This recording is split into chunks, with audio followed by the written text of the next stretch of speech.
It's another week, and maybe for the first time ever, you're going to see the three of us in the same outfits throughout the Roll Jays podcast, brought to you by Pixel Fire Marketing. I'm Jimmy Allen. That's Alex Drake and Casey Matthews. We got a great show lined up for you today. We're going to talk both women's and men's basketball when it comes to Creighton athletics. Steven Ashworth, the new point guard transfer in from Utah State, is going to join us, as well as Carli Berger, the assistant coach underneath Coach Flan on the women's side of things. Both will be on this episode this week. Before we get to that, though, obviously there's always a super secret under wraps scrimmage that happens that nobody's allowed to talk about. We're going to talk about it, though. Creighton was playing against Iowa State in the scrimmage. Casey, you've personally been able to see firsthand how these things can benefit these teams. When you have the advantage of having the 10 extra practices like Creighton did in the Bahamas, plus you get these opportunities, when do you start seeing this stuff pay off? Do you think it's right away in the first game, or is it stuff that you kind of maybe see manifest itself in the Big East schedule? I think it's a mixture of both. When you play a team like Iowa State, defensively, they do some things that you're not going to see very often. And you might see them a little bit against your higher major, your non-conference opponents. I know like we did that last year, and then we faced a very similar defense in the Bahamas or in Hawaii with Texas Tech. So that helped there. But yeah, I mean, I think you can't overstate the importance, especially this year, of Steven being the point guard. I mean, it's a huge transition to take over that offense. So I think the amount of reps that they can get, however many they can get, it's going to do nothing but benefit the team. And then also you have a new four-man with Mason, sort of taking that role. So the reps are going to be invaluable. I think you're going to see immediate payoff, but then I think long-term too, if you see some defenses that play that style, it's going to help as well. Alex, we're 13 days away from the tip of the official start of the season against Florida A&M. When we talk, obviously there's been so much speculation about who that fourth person is going to be, and it looks like it's going to be Mason Miller. Any surprise to you at all, or is that kind of we talked about it? Is that something you just assumed was going to happen? I kind of assumed it. I also floated an idea of possibly a couple of different lineups where maybe Baylor starts at the 4 and somebody else starts at the 3, like a Jonathan Lawson or something. But I don't see a lineup that you can throw out there that is more ready than what that lineup is going to look like with Mason Miller at the 4 in terms of knowing what to do, when to do it, where to be, and how to do it. You're going to have one newcomer in Steven Ashworth. I think it's really hard to do it with two newcomers, especially when, no shots at Arthur Kaluma. We all love him, but Mason Miller obviously fits that 4 spot in this offense significantly better and totally changes the dynamic of the offense. And we talked about it in March Madness last year when he turned that ankle, that was a big loss for them in the tournament because he was playing really good ball at that time. Yeah, I think he's the guy that I'm excited the most about to see take the next step in Mason Miller. And we saw the hustle out of him and the effort that he gave last year. And at times almost looked like he was challenging the coaching staff to take him off the court with the amount of effort he was putting in. And I think for me, that's the most interesting storyline heading into the Florida A&M game is how does he fit that 4 role in a permanent spot? And how much has his game evolved in this offseason? Casey, for you, 13 days away from the start of the season, what's the most intriguing part about this year to you? The most intriguing part, I hate to say because we kind of just talked about the addition of Steven, but like that kid can shoot the lights out. And so I think from a spacing perspective, the offense is going to be really, really hard to guard. Ryan Nembhard is a fantastic player. He could get into the lane. He can make some things happen. And Steven can do those things better than people think. And so that's what I'm pretty excited about is you can't just play him as a straight shooter. He can play in ball screens. He can make passes. He sees the floor better than I thought he did, when he first got here. So I'm really, really excited to see that. I also think that the dynamic of, the scouting stuff changed, and that's stuff we can get into later. Like Ryan Miller's gone over to the offensive side, and now Jalen Courtney Williams is taking more of the defensive scouting stuff. And so obviously with Coach Mack there, he's going to oversee everything. But there is going to be a little bit of difference here in how things are done. So I'm excited to sort of see, the game plans and how all that stuff comes together, because it could be a little interesting. 13 days from tip-off for the men's side of things. Before we got to get there, we got to talk to Carli Berger. She's an assistant under Coach Jim Flannery on the women's side of things. We'll talk to her. We'll get to Steven Ashworth, the new point guard at Creighton, as well. We come back here on the Roll Jays podcast, brought to you by Pixel Fire Marketing. Do you need a customized online marketing plan and creative campaigns to help scale your business and achieve goals in 2023? Pixel Fire Marketing can not only help you achieve those goals, but we will help you crush them this year.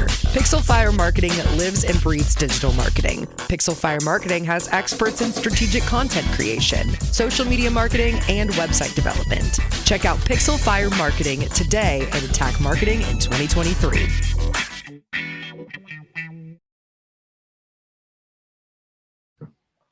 Welcome back into the Roll Jays podcast, brought to you by Pixel Fire Marketing. We're now joined by Creighton women's assistant coach, Carli Berger. Coach, thank you very much for your time in the middle of your guys' very busy preparation for your season and on the heels of Big East Media Days.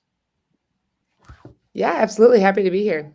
We'll start with kind of the big news yesterday as my alarm goes off. We'll start with the big news from yesterday that obviously Lauren Morgan and Emma all make the Big East preseason team. What do those three members of this team not only mean to this team, but to you personally? Ooh, good question. Those guys are studs, first off. So that I think that recognition is more than earned. It's good to see because it is hard to get three on a preseason all conference. I mean, us in Connecticut. So I think that speaks a lot about their level of play.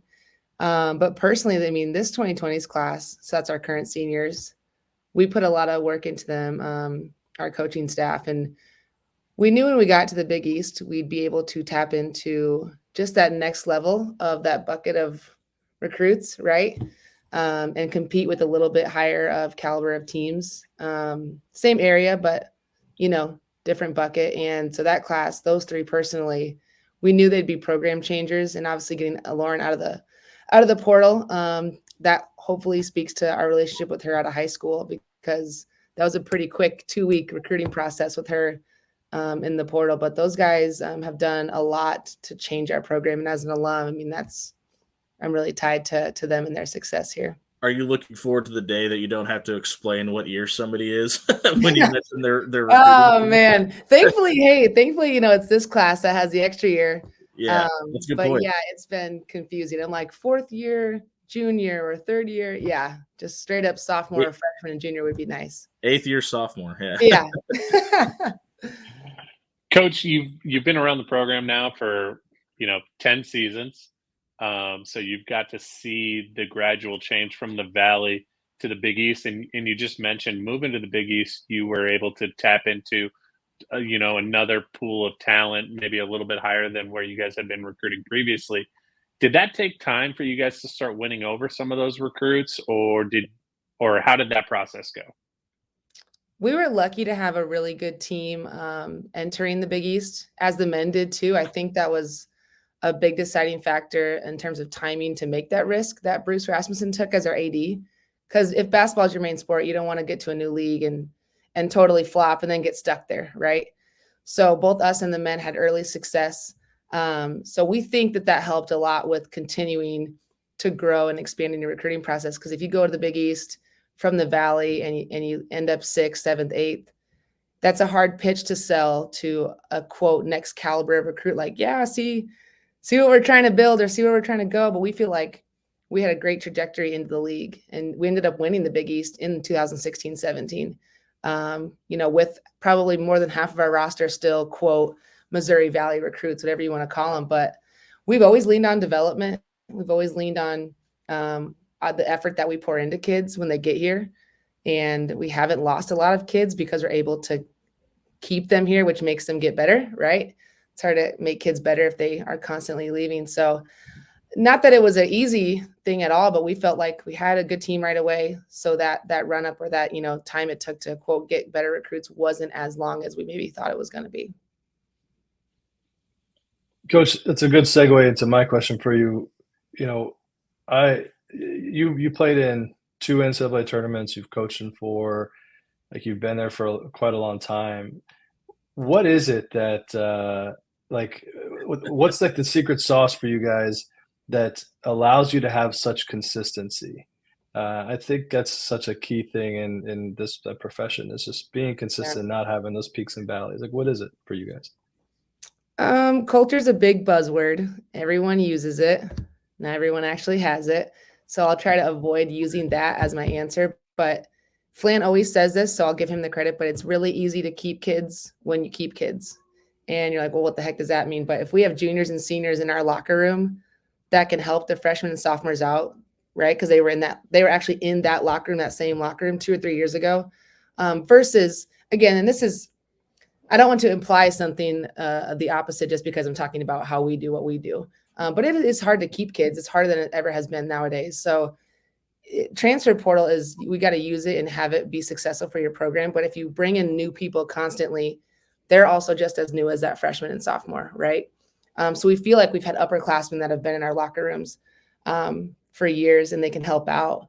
And I just think it's the kids. Like, the second you start recruiting kids that go against, maybe, like, we have an old school value system with the new school style of basketball. Okay. We value hard work. We value how you treat people. We value that we committed to you. So we're not going to out recruit you if you underestimate or underperform, so we try to keep that culture and that respect back and forth. But yeah, not too complicated. I know people want a crazy answer, but sometimes it's the simple stuff that wins. You mentioned Missouri Valley recruits. At one time, you were one of those players. You got the opportunity to play in the Valley while also having the opportunity to coach in the Big East. Obviously, it's not apples to apples when you're talking about coaches versus playing. But for you, what is the difference between the style of play from when you played in the Valley to what these young ladies are going through right now on Creighton's roster in the Big East in 2023? Yeah. That was over a decade ago, so I'm aging myself. I wasn't going to say it. Yeah, I got there. I think it's exactly a decade. Oh my gosh. Yes, I got there in 2010. The style of plays, it's much, the Big East is we're not a traditional 1 point guard and back to basket 5 player. We're a little more fluid. It's a guards league. We have a lot of success with the hybrid post player, Emma Ronsick, Morgan Mollies. But in the Valley, I feel it's a little more gritty. A little more traditional, but obviously it's not Big 10, Big 12, kind of stereotypical cookie cutter positions, but you have a little more cut and dry positions, I would say, in the Missouri Valley. But honestly, it is just the caliber of that next level basketball player. Was that a shot to the Big 12, the Big 10? No. Don't put those words in my mouth. I'm just saying there's traditional style of lineups, right? There's a point guard and there's your back to basket 5, and our league just hasn't had a lot of success recruiting to that. Like, we don't get 6'4", 6'5" in our league. UConn, Connecticut, they do a little bit. But down the line, I mean, yeah, Emma's like our tallest player. She's almost 6'2", maybe. And, it's just not something. Marquette, they're a great rebounding defensive team, and their tallest kid is usually around 6'1", 6 foot. So that's just my point, is the styles are different, traditional. And I think we're a little more like Spurs and the Warriors, I'd say, kind of positionless 5 out. You got me sidetracked on what my question and answer was supposed to be. But I do think it just you answered it perfectly, though. So yeah, we're just able to tap into, I think, a better overall basketball player. And I just think the Big East is a basketball league, and kids have recognized that, and they want to be a priority. So it's helped us recruiting there. Coach, with the way the game has evolved, I mean, specifically with you guys being in the conference too, I remember being a young 18, 19-year-old joining a college basketball team and having an older coach and younger assistants, and players kind of leaning towards the younger assistants, both to, help them get through the problems of learning the game. But what is the dynamic on the staff look like top to bottom for you guys? Who kind of babies the freshmen? And who's kind of the, hard ass or whatever? Yeah. Flan and the gals, man. He's so lucky to have us, right? Make sure that clip gets on there. I told him that last week. Yeah. Yeah, he's awesome because he knows who he is. He's confident who he is. He knows his strengths. He knows his weaknesses. And that's, a lot of people would like to think that they do that, right? But he does that very well. So he hires people around him that can we work well together. We cover each other up in a good way. So to answer your question, we all, so us three main assistants, Chevy, Jordan, and I, and then we just added Jalen Agnew, so at fourth. We kind of take care of each certain kid. We have our individual players, and we'll go to lunches with them. We'll go to breakfast with them, coffees, and it's just to make sure that kids don't slip through the crack in terms of, we want to treat our quote best player just as well as our 11th and 12th person. And maybe that's kind of a backside answer to Casey's question, but maybe that's our secret sauce is we're just invested in them. So I don't think there's one coach that takes care of freshmen and one coach that does this. It's the standard is we committed to these kids, they committed to us, and we're going to constantly pour into them off the court too. I think when it comes to big issues, if they have struggles with a playing time, not that kids ever would, but if a playing time issue or a basketball specific thing, then we can tie in Flan because those are bigger, conversations to have. But we try to manage what we think is important for us to know about, and then what we think is important for him to know about. We try to allow him to be the X's and O genius that he is without worrying about these two players who had a whatever last week. That stuff is, we try to put out fires, and luckily we don't have a lot of them. We have good kids. So yeah, it's kind of a collective, but I don't know if I'm that young anymore. I mean, I'm the youngest on staff. I'll remind them of that, but I'm 31 and you can feel that separation pretty quickly. I don't have TikTok and I think I miss out on a lot of stuff. So that's why we hired Jalen. I don't either. And I'm happy to say that. I don't. Casey, do you have TikTok? Are you a TikToker? I'm probably the oldest guy in this room by a mile. So no, I don't have No TikTok. way. But no, I definitely don't. How old are you? Wait. How old are you? I'm 39. Oh, okay. See, I thought I was the oldest. It's just my hairline. My hairline's older than everybody. I appreciate that. You were talking about Jalen, and I was going to ask you this, and so I'm glad you brought it up. Like, I asked Flan this last week, but when you can bring back former players, I think it speaks so highly of you as a head coach that they would want to work for you after they just got done playing for you. But how does that make you feel as a player? Like, I know you have, I don't know what the right word is, but you feel some sense of ownership in that program. You've been there for so long. But how cool is that to coach a player and then have them come and now you're working with them? And more so is like, do you feel like that allows you to keep the culture that you've built in your program and expand it? So I just want to hear about that dynamic with having her around. Yeah, she's a stud. She's going to be, she already has been great in this crazy sports athletics world. And you like to have people you trust. Okay. That's huge. It's massive. And she's definitely one of those people. And to your point about hiring former players, I totally agree. It's so easy to sit down with a recruit and their parents and say, we're going to take care of you. He's going to take care of you because, I mean, look at us. Even Connie Yori's back, like, if he didn't take care of us or if the coaches before, we wouldn't be here. Right. So we're there is no sales pitch because it's just reality. We're telling them what the truth is, what it was. And we're still here to talk about it. And we're all moms besides Jalen. She gets married next year, but so there's a parent side to us. But yeah, I think he has a great coaching tree and he's really into empowering women too. And so he understands the value there, having young women around, coaching young women. But that dynamic is something special. And you spoke to the investment piece in the program. I don't know. We're all kind of wired where we want to make Creighton a really special place. Not to say that we wouldn't, look at other opportunities when they arise and you have to make those decisions in your life. But we're really where our feet are right now. And 3 of us on staff, I guess, well, if you count Connie and Jenny Vickers, so 5 of us in his coaching tree staff are former players. Connie obviously coached, with him, but she played here. Her jersey's in the rafters. So there's just that little more investment in everything we do because it's not about what we're making or our next job, or our next move. It's about, I don't know, we want the program to flourish because we care about it deeply. We asked Flan last week about Connie Yori, and he said he kept Connie around just so he could feel young. So that's we're smart. We're sensing a theme here. Yeah, he's smart. We've talked to a ton of the players on the guys' side of things, and one thing that keeps getting brought up is NIL. How much is NIL affecting what you guys are doing on the women's side of things? Yeah, it's a big time player. You want to have forward conversations with recruits early about, is it important to you? And then how important is it? Is it your top one or two things? Or is it something that you'd like to know about because that's just what this next question is, just like the transfer portal when it came out, or, you know, gear or food. When all these rules change, this is the next rule change, right? And it's something that we think our kids are earning their value.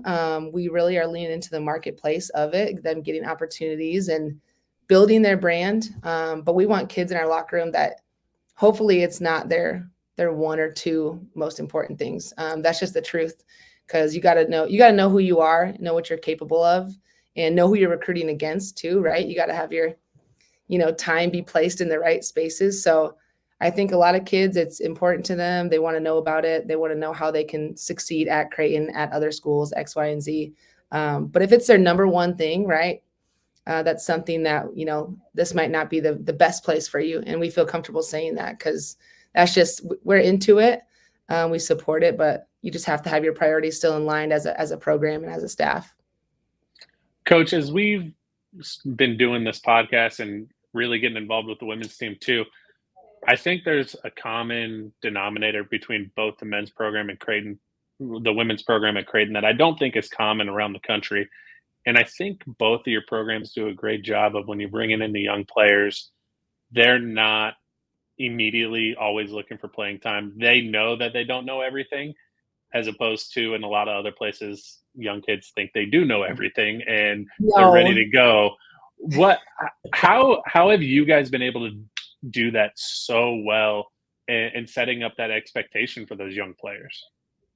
That's Flan. He's a beast. It becomes part of what you're talking to kids and families about. We do not oversell. We're not going to come in here, and every kid does want to hear the ball's going to be in your hands, 30 minutes, 20 points. You're going to play right away. Like, everyone wants to hear that. And I totally understand why, because you're usually the best player on your high school team, and you have a lot of success in the club area. You've got X amount of offers. So, and other schools are probably saying that, right, to a certain extent. But we don't oversell. We're very authentic to a fault. I'm sure we've lost out on kids because of that. But at the end of the day, you have to stick to your guns. And Flan's had a ton of success, over 400 wins and 11 20-win seasons. We're trying to go back to a Sweet 16. So we found something that has made us successful, but also our players, to keep them happy too, because everyone knows that that's probably a big reason why the transfer portal is as popping as it is. You get told something and then your experience is a little bit different, right? From the recruiting process, we try to match those. Whatever you're hearing from us and how we treat you in the recruiting process should match really well to what your everyday life and expectations are when you get here. But yeah, like I said, we've probably missed out on kids because of that, but everything works itself out. Coach, you alluded to the fact that the staff is all moms and parents, really, I guess, except for Jalen. I know you're a young mom. I remember when your son was born and all that, and it was a terrible timing. Time, right? Terrible timing. That was interesting for you, but yeah. So can you talk about that dynamic, what that adds to your team, to your staff? How does being a mom make you a better coach? And how does all that stuff intertwine? You have two now or one, Casey? Two little girls. Yeah, I mean, you got to agree. I don't know, Jimmy and Alex, your situation, but I have two girls also. Yeah, like Alex is the smartest person in the room. He doesn't have kids yet. Having kids is kind of a Pandora's box. You think you might know happy, and I'm going to speak for myself, but you think happiness, you think a lot of things, but then you have a kid and your life begins, really. So then you have a new sense of happiness, a new sense of every emotion, sadness, stress, everything's different, because how could it not be? More specifically, that last one, the stress will get you. Yeah, and it has to bleed over to your professional life. It has to bleed over into coaching, and coaching is such a relationship-based job. If it's that more than anything else. Who cares if you know how to coach X's and O's if you can't connect and relate and motivate somebody to somebody, So I think it's made me personally a way better coach. It's made me more patient. It's made me, I don't want to get too emotional about it. No, Such that's such a mom of me to do that. But and especially he was born 5 days before we went to our program's first ever Sweet 16 in a game that's probably going to go down in March Madness history, and I wasn't even there. So if that doesn't give you instant perspective that your life is now bigger than just you and your job, I don't know what will. And I feel like that's how I approach coaching kids. And again, it's just not about like, hey, I recruited that kid and I developed that kid. It's just about the bigger picture of Creighton as a whole, how that kid is after school, getting invited to their weddings and all that stuff. We're all on the same page about we want to win and treat kids the right way. And that's, parenting helps with that in every aspect. We know you're up against it, and we'll get you out of here on this one, Coach. You had your career on the court cut short due to a knee injury, and maybe that helps you relate in another way too. How does that help? How does that experience help kids that are going through injuries and dealing with them? Yeah, I think it's helped me because I feel like I've been a little bit of everything. I've been the kid off the bench. I've been the kid that was supposed to be a star. I've been the kid that maybe did find some success and how I handled that. And then I've been the kid that's injured. So it's not that everything perfectly, but at least you can relate a little bit better because you did physically experience those things. And yeah, injuries are, talk about a mental thing. That's like not all, but the comeback and the rehab and the dedication, your everyday mindset, that's so between the ears and who's around you to help you through that. I don't think I'd be poor at it if I didn't go through injuries myself, but it just gives you that extra, like, man, I hear you, I feel you. Like sometimes it just sucks. And you go there with them versus say like, oh, hit the grind tomorrow. Like it just gives you maybe a more real and authentic connection with kids that are going through it. And I try to lean into that.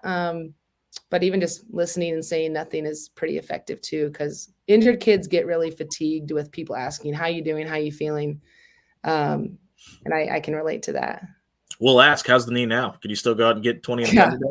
I don't play basketball as much as Flan does. I think he's like an every day or 2-3 times a week, which is crazy. He plays the most on our staff by far, just so you know. But yeah, staying volleyball. I'm a big golfer. I can still hold my own there. I actually beat my husband's team in a golf league final. So my knee is feeling okay enough to do those kind of things. He's got to not be happy about that. What's your husband's name? Nate Berger. Nate, he's a really good golfer. I'm the total Robin to my partner for golf. She's really, really good. So I didn't do anything, but I talked the loudest about it naturally. Of course, naturally. So yeah, I can still get around golf and it's fine enough. How about that? That's Creighton women's assistant coach Carli Berger. Coach, thank you so much for your time. We'll catch up with you in a few weeks. Yeah, thanks for having me on, guys. Go Jays. Let's go. Thanks, Coach. Good to see you. We'll be right back with Creighton point guard Steven Ashworth right here on the Roll Jays podcast, brought to you by Pixel Fire Marketing. Do you need a customized online marketing plan and creative campaigns to help scale your business and achieve goals in 2023? Pixel Fire Marketing can not only help you achieve those goals, but we will help you crush them this year. Pixel Fire Marketing lives and breathes digital marketing. Pixel Fire Marketing has experts in strategic content creation, social media marketing, and website development. Check out Pixel Fire Marketing today and attack marketing in 2023.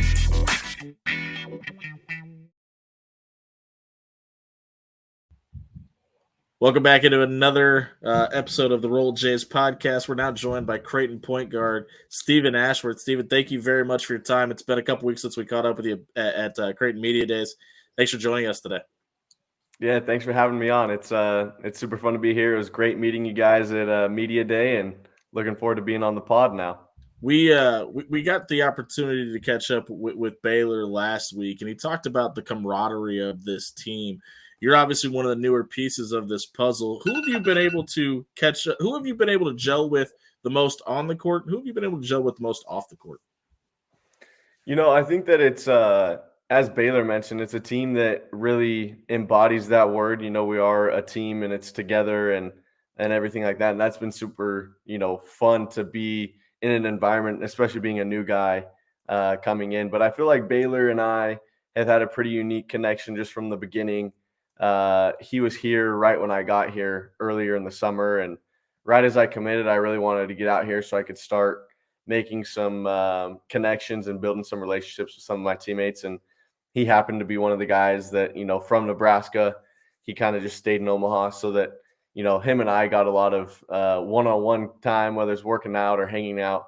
And so him and I have become really close. But then also, I think that Kalk and I have, a little bit of a shared connection when it comes to off the court, not just being the single man and, having him eventually to be a spouse. But so, him and I have had some other, great opportunities off the court to be hanging out and getting close. So it's been good. So what you're saying is, as the new guy, you're Kalk's big brother now.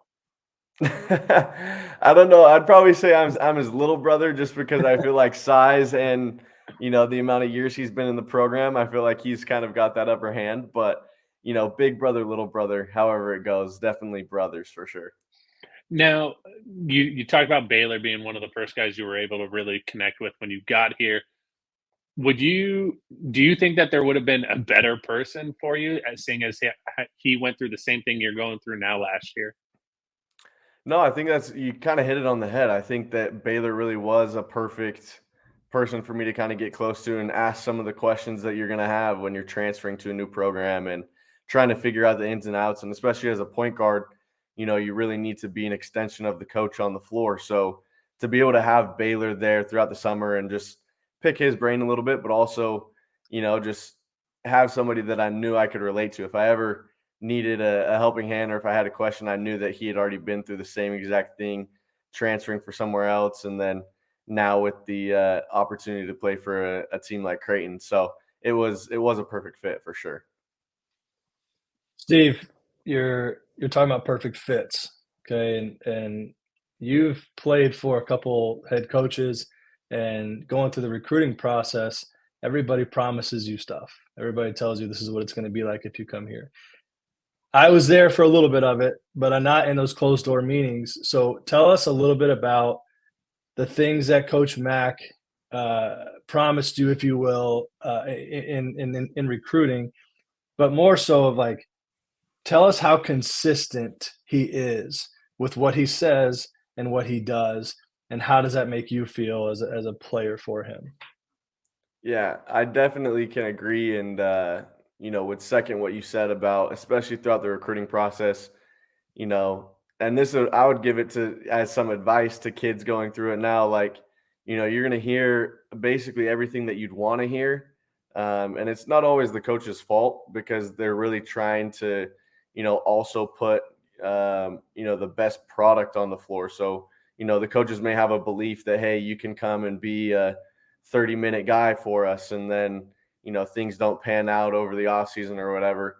But I think the thing that's unique about Coach Mack and the coaching staff is they do a phenomenal job of understanding the pieces they have and who would be, good to bring in. And I think that that's what also gives them the power to, say certain things in closed door meetings and to have it really pan out. And everything that, I'd expected and heard coming into this process, I've been given. And, a lot of it is opportunity. And I think that that's something that I respected a lot about Coach Mack was, it wasn't promising, certain stats or promising certain shots or anything, but it was promising the opportunity that, hey, you come in and prove yourself. You can have the opportunity to be the point guard of a top 10 team.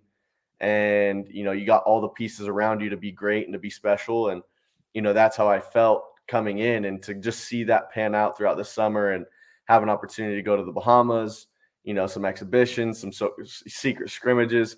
I've been able to see that kind of come, to fruition, if you will. And so it's been great to be able to have a guy that not only I can look up to as a coach, but also to just know that he's a man of his word. And that's another thing throughout the recruiting process with Coach Mack that I just heard over and over again is like, you're not going to find a better man to be your coach. And that's what I've seen so far. And so it's been nothing but, nothing short of a huge blessing, if I were to put it into one word.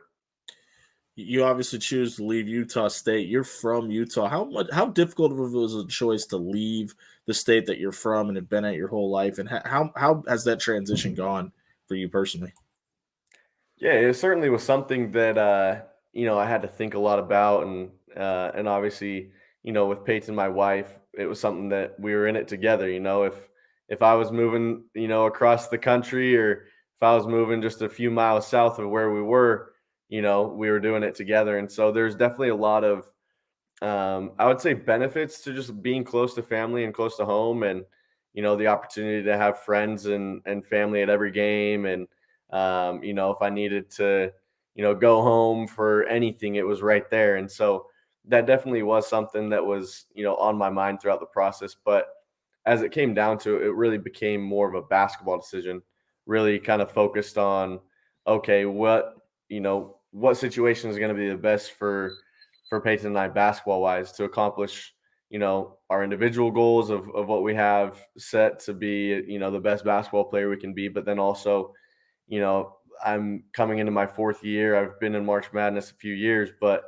I want to play, for the national championship. I want to play in the Final Four, and, where's a program that can give that opportunity? That's where I think Creighton really started to stand out. Although it was, a few states away, it became clear that, this was going to be that best opportunity to kind of get my name out there, get my brand out there, but then also play, meaningful basketball in March, which is, what I'm all about. You heard it here first. It was a basketball decision. It had nothing to do with school for Steven. No, I'm kidding. Steven, this team was obviously a heartbeat away from a Final Four last year. Now that you're with these guys, how much do you see that motivating them to elevate this offseason and heading into the season? Yeah, I mean, I remember that game. I was watching it, obviously. We played San Diego State many a times, and so I knew what those games felt like, and I knew how heartbreaking it was to lose kind of at the end. I had a few against San Diego State in my career where, kind of the last minute or two, it came down to that. And so, it's always motivating when you can feel how close you were and you just came up a little bit short. And so, I've seen it right from the beginning in the off-season workouts that I was doing with Baylor. We had a lot of good workouts. And then when everybody started coming back after kind of the summer break, the guys, like Calk and Trey, decided to come back for another year. I think that you could sense from them that not only did they want to improve their individual game, but they wanted, to kind of finish some business that they felt like they still had here at Creighton. And, it was obviously a historic opportunity, first time in the Elite Eight since the expansion of 64. And so, there's definitely a motivation factor and also an opportunity to communicate.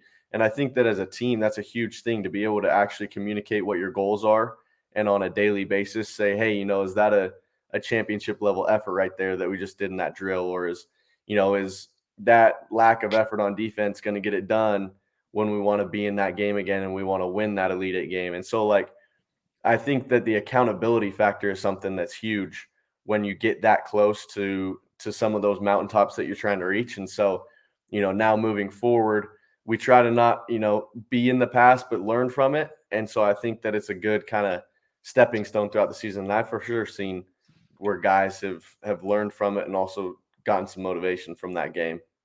Does that help motivate you a little bit more and elevate you?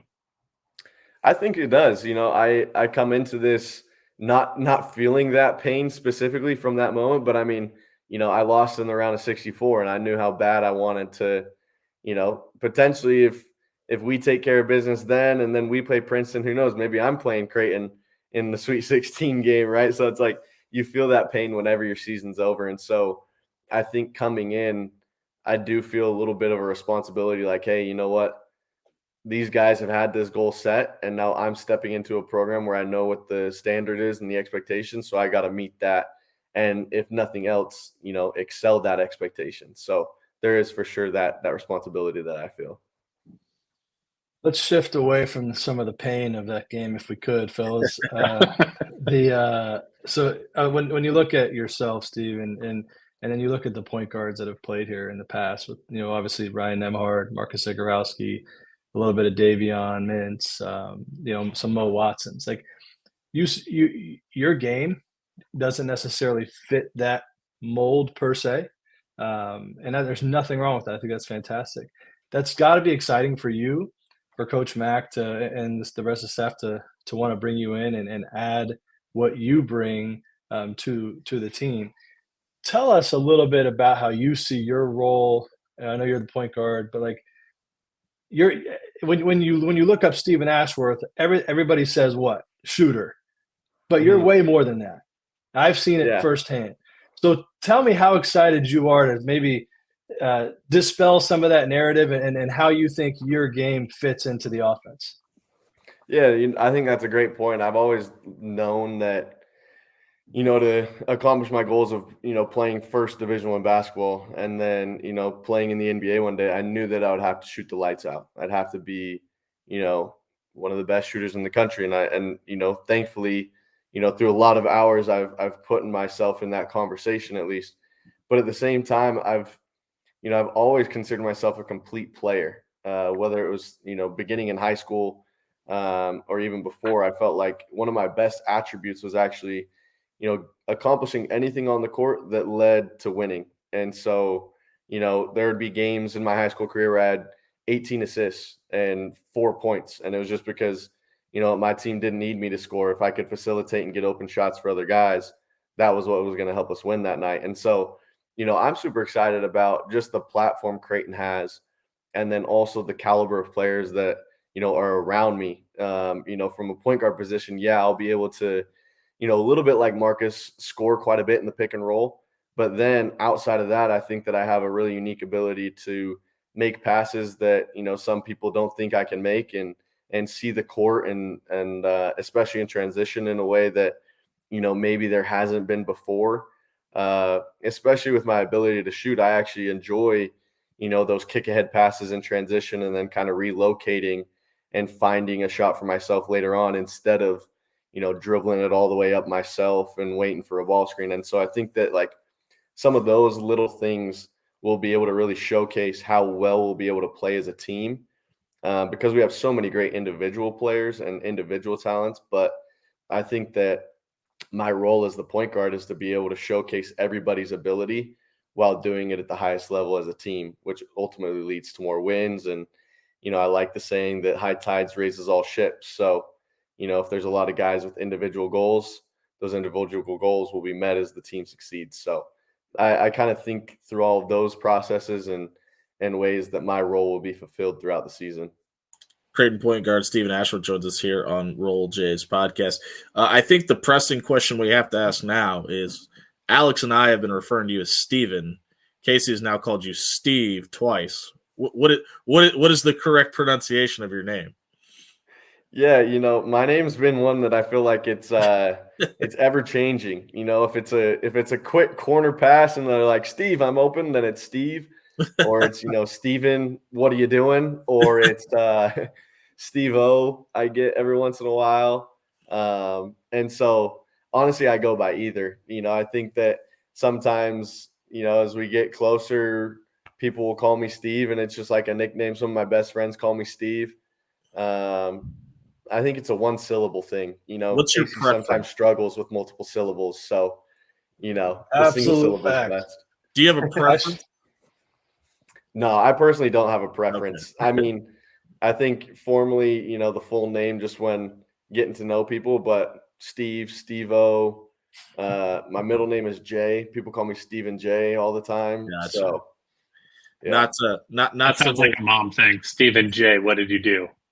Yep, Alex knows. Alex knows for sure. Not to start making comparisons, but Michael Jordan talks about the time that he went from being Mike Jordan to being Michael Jordan in the Last Dance documentary. So maybe we'll have that Steve and the Steve moment around March sometime here in Omaha as well.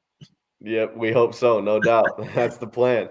Hey, one thing, and not to continually bring up Baylor Shireman on this episode, but one thing that we saw is Baylor came in and his numbers dropped a little bit, right? Not exactly the productivity that he had at South Dakota State, and he mentioned that and the adapting to the Big East and what that means. You scored an average of 16.2 points a game while at Utah State. If those numbers are down, is that something you're going to have a hard time dealing with, or is that kind of preparation knowing that there may be a little bit of a step up in competition now? Yeah, I think there's definitely two sides to look at this, I'd say. And Baylor is a little bit unique, I think, because really when he transferred from South Dakota State, he was playing a completely different position. He played point guard at South Dakota State. And so, he had the ball in his hands a lot, navigating pick and roll a lot.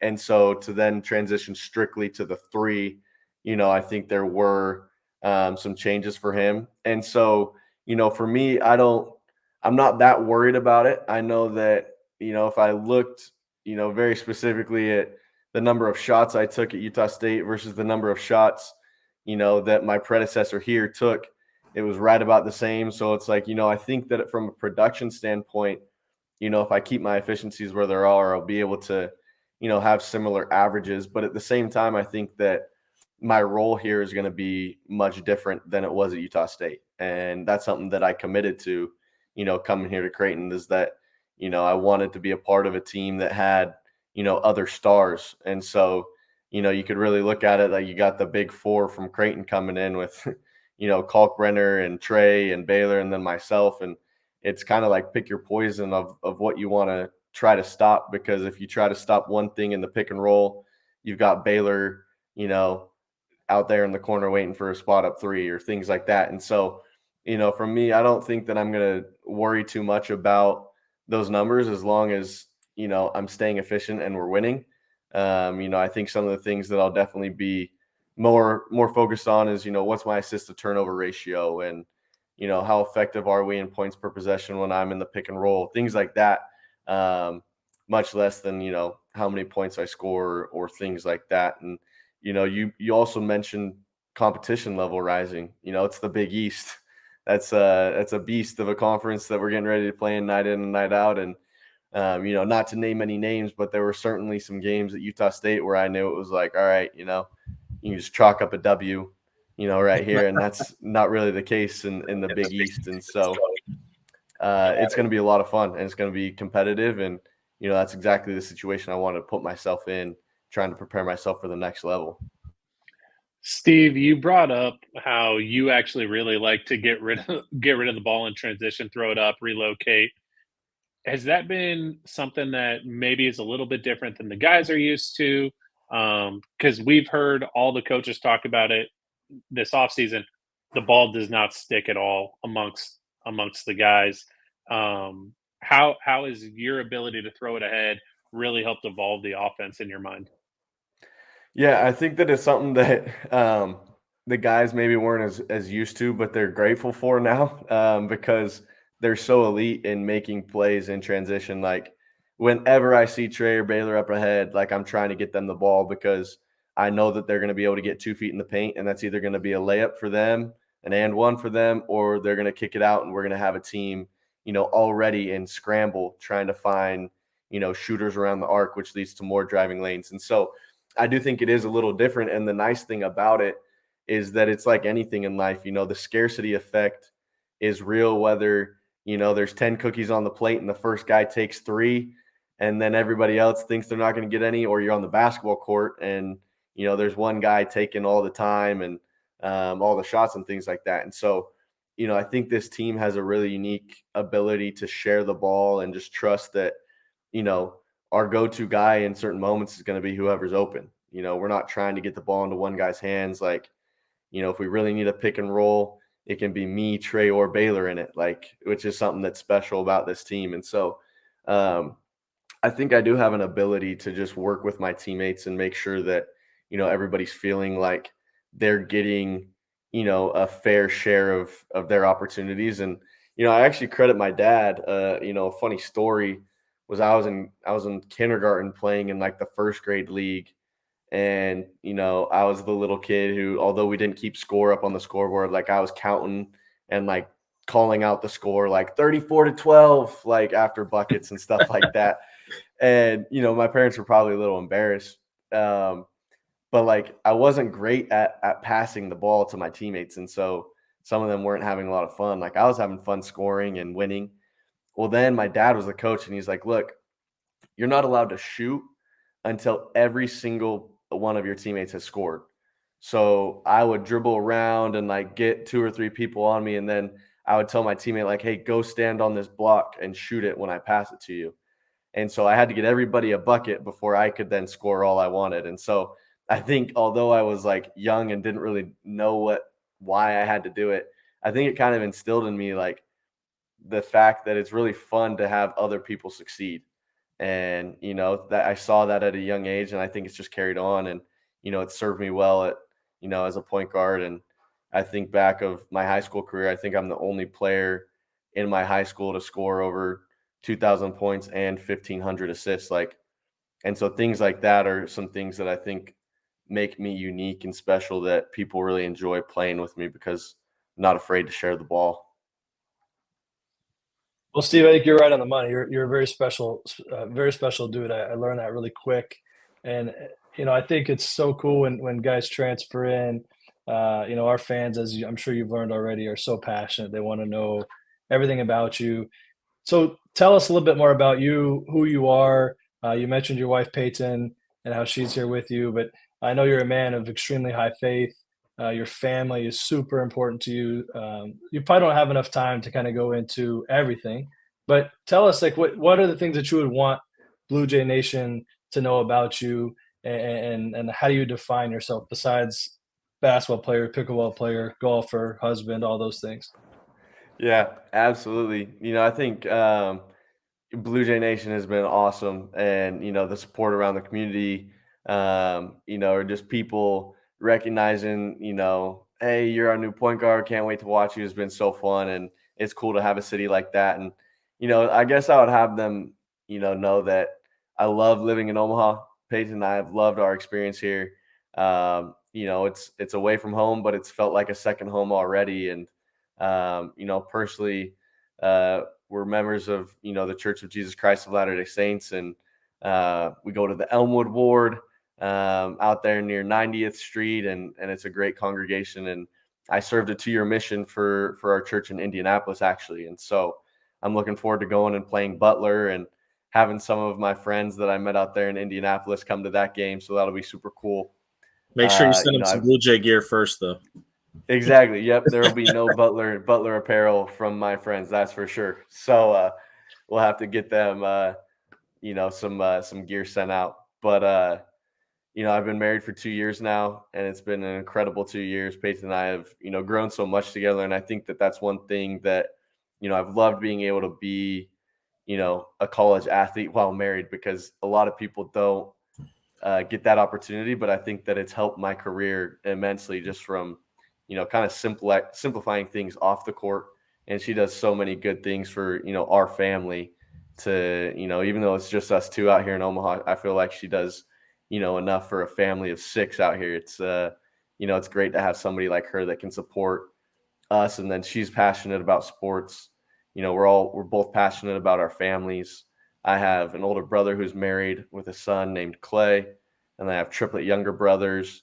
And then she has 2 brothers as well. So a lot of boys in our family. So we're very competitive. We love sports. And so we just love being around each other as well, which is, something that's super special about our family. And I think that's something that is important in my life too. I just love relationships.